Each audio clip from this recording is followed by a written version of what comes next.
ፎሎ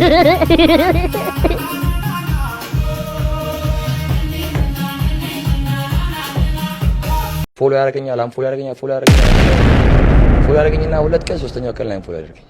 ጉንጫታ ሃንቃታ ምን ውስጥ ነው የገባሁት? እናታችሁ ሰላም ቤተሰብ እንዴት ቆያችሁ? ዛሬ ተመልሼ መጥቻለሁ። ከስንት ጊዜ ቆይታ በኋላ እንግዲህ ወደ እናንተ መጥቻለሁ። ውድ ቻናል ቤተሰብ እንግዲህ ሰሞኑን ሶሻል ሚዲያ ላይ ሲንቀሳቀሱ ያገኘኋቸውን ቪዲዮዎች ካሉበት ሰብስቤ ወደ እናንተ መጥቻለሁ። እንግዲህ ቪዲዮ ከመጀመራችሁ በፊት ቻናልን ሰብስክራይብ በማድረግ ላይክ በማድረግ አበረታቱኝ። ቀጥታ ወደ ቪዲዮ እንሄዳለን። ጉንጫታ ሃንቃታ ምን ውስጥ ነው የገባሁት? እናታችሁ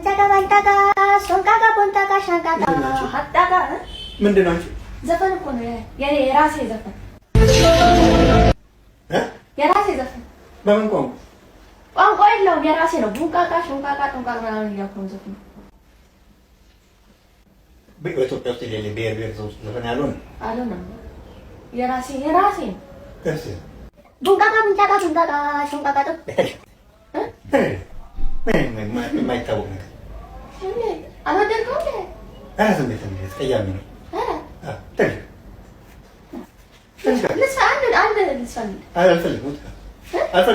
ሰሞኑን ደግሞ አርሰናል የፕሪሚየር ሊግ እንግዲህ ዋንጫ አሸናፊ ሆናለች። እስኪ እሱን በተመለከተ አንዳንድ ሰዎች ደግሞ በሰሞኑ እያደረጉ ያሉት እንቅስቃሴ እስኪ እንመለከት።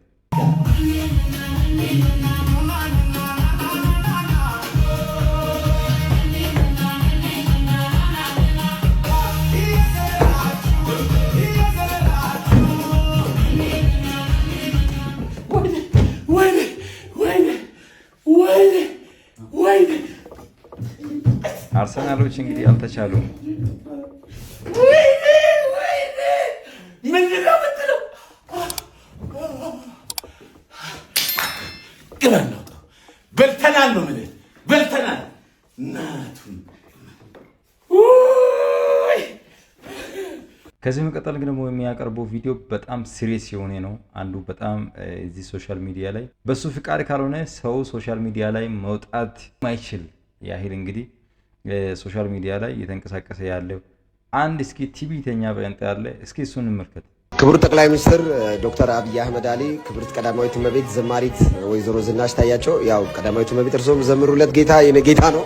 ዘመኑን ሙሉ ለዚህ ጌታ ስለሰጡ ደግሞ ለዚህ ጌታ ለመዘመር እግዚአብሔር ስለረዳው እጅግ አድርጌ ጌታን አመሰግናለሁ።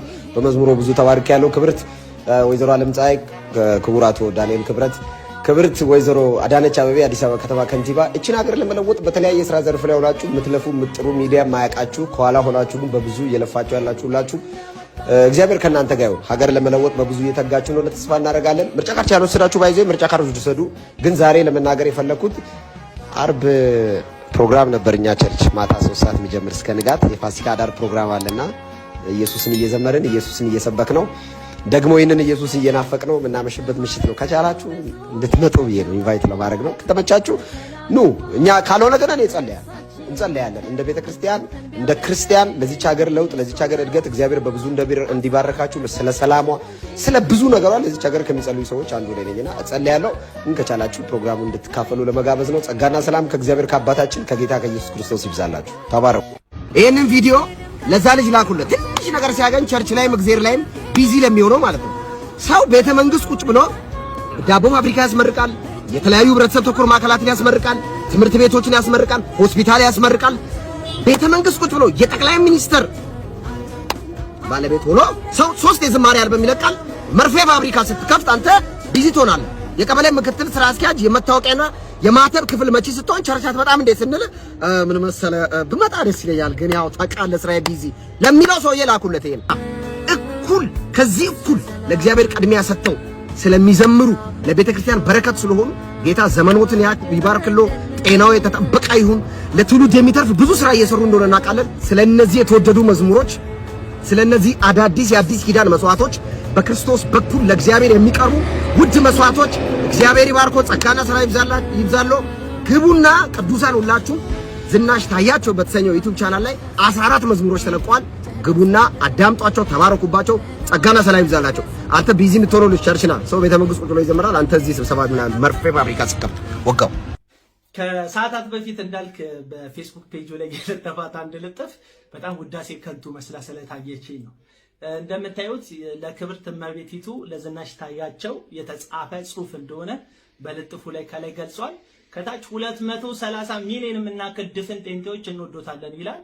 እርግጠኛ ነኝ በቻይና በድብቅ የሚገኙ የፕሮቴስታንቲዝም እምነት ተከታዮችን ጨምሮ ነው እንጂ ኢትዮጵያ ውስጥ እንደዛ እንሞላ። ቀጥሎ ደግሞ ቁጥር 3 አልበም የክብርት እመቤቲቱ የዝናሽ ታያቸው ቁጥር 3 አልበም ሞጣቱን ጠቅሶ ይህም አልበም ደግሞ የግል ቻናላቸው ላይ እንደተለጠፈ ያትታል። ዝና፣ ስልጣን፣ ክብር፣ አንቱታ ሳይዛቸው ጌታን ማምለካቸውን ጠቅሶ ምስጋና ያቀርባል።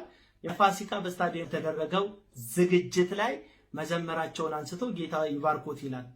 አይኖ በሰው አይን ሰው በስልጣን በዝና በሀብት በብዙ ነገር ይበላለጣል። መጽሐፍ ቅዱስ ሲናገር ግን እግዚአብሔር ለሰው ፊት አይቶ አያደላም ይላል። አለቀ በቃ።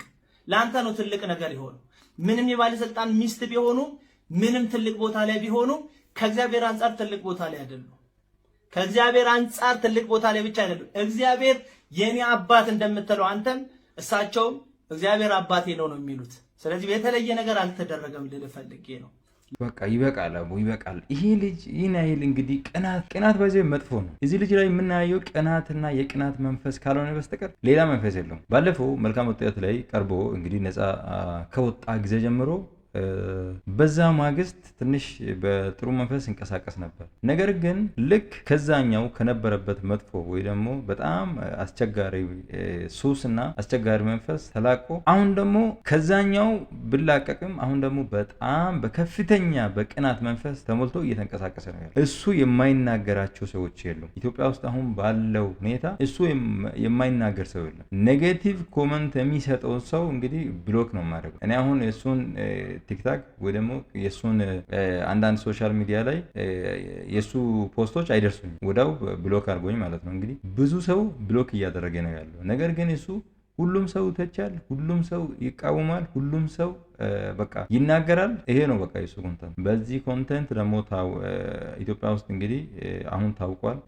እንግዲህ የምናገራቸው ንግግሮች ሰውን የሚያነጹ አይደሉም። ባይዞይ ክፍተት የሌለው ጉድለት የሌለው ሰው የለም። ሁሉም ሰው የራሱ ደካማ ጎን አለው፣ የራሱ ጠንካራ ጎን አለው። ስለዚህ ሰዎችን ደግሞ በመተቸት የሚመጣ ቅድስናም የለም። ሁሉም ሰው ላይ አይንም በመፍጠት የሚመጣ ቅድስና ስለሌለ አንተ ራስህ ተመለስ። ሰው እንግዲህ የተሰማውን መናገር ይችላል። ልክ አንተም ሀሳብ እንደሰጠው እኔም ይኸው ያንተ ቪዲዮ ላይ ሀሳብ እየሰጠው ነው፣ ሌሎችም ይሰጣሉ። አንተም ደግሞ ከቻልክ ተስተካከል። በእርግጥ ክፍተቶች ሊኖሩ ይችላሉ።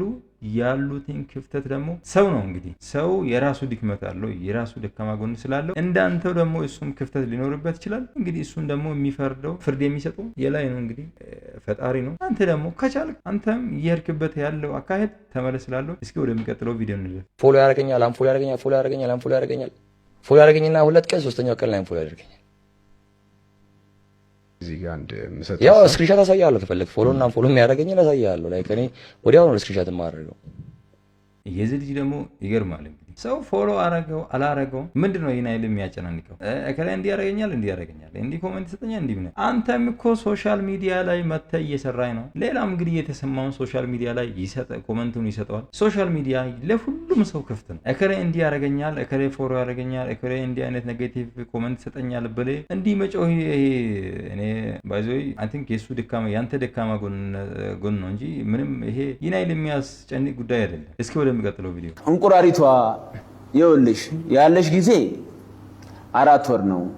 ስለዚህ ውድድር ምንም አይነት ትሬኒንግ ብትሰራ እኔን አታሸንፈኝም ምንም ማለት ነው። ባይሆን ሰሞኑ በሸቀልሽው አለ አይደል ፈታ በል ይሄን 4 ወር ዘና በል። ከሀገር ግን መውጣት የለብህም በዛው ልቀር ስለሚችል እዚህ በቃ ፈታ በል ዘና በልበት። ትዳርም ካለያስክ ያዝበት ምናምን ልጅም መውለድ ካለብህ በዚህ 4 ወር ውለድ፣ ካልሆነ ኮማ ውስጥ ወይም እገልሃለሁ። ይሄ ነው መልእክት። አይሰዶ እንግዲህ አየሩን ይዘዋል። እንግዲህ ኢትዮጵያ ውስጥ አሁን እንደ ሰዶ ታዋቂ ሰው የለም። ሁሉም እንግዲህ ከቻለ እንደሱ ሰግጦ እንዲህ መፈመስ ነው። ያኛውም ደግሞ ፈርቶ እንዲህ ፎሎ ያደርገኛል እንዲህ ያደርገኛል ስለኔ ይናገራል ምናምን ብሎ የሚንበጨበጨው እንደሱ ከቻለ እንዲህ በቃ መፈመስ ማንንም አለመስማት ነው እንጂ እከላይ እንዲያረጋኛል እከላይ እንዲ ምናምን አያስፈልግም። በቃ ስለሰው ከቻላችሁ እንደ ሰዶ ፈምሱ። በቃ ሰዶ አንደኛ ነው በአሁን ሰዓት። እንግዲህ የዛሬ ቪዲዮ ይሄን ይመስላል። በሌላ ጊዜ በሌላ ቪዲዮ ተመልሼ ሲመጣ ድረስ ቻናሌን ሰብስክራይብ፣ ላይክ በማድረግ ቤተሰብ ሁኑ። በያላችሁበት ሰላም